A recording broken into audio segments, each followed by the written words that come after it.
I remember the first video reflection I did, one of the children actually went underneath the table. She got really upset.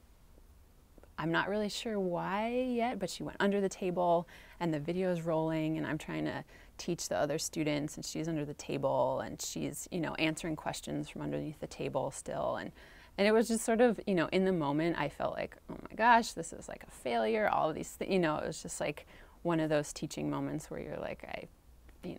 failed as a teacher because I have, you know, I don't have all the kids engaged. But because it was on video, I was able to go back and actually see sort of the lead up to what was happening and some of the dynamics between the kids that I hadn't been able to really pick up on while I was teaching. And so that in particular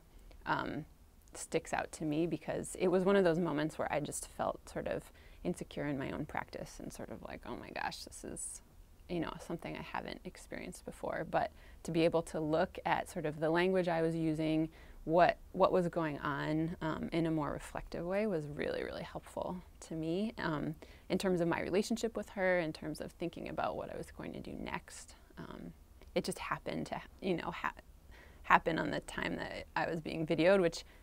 you know, in the moment I was like, oh my God, of course this is happening now. But looking back, it was such a great opportunity for me to really figure out what was going on with that child.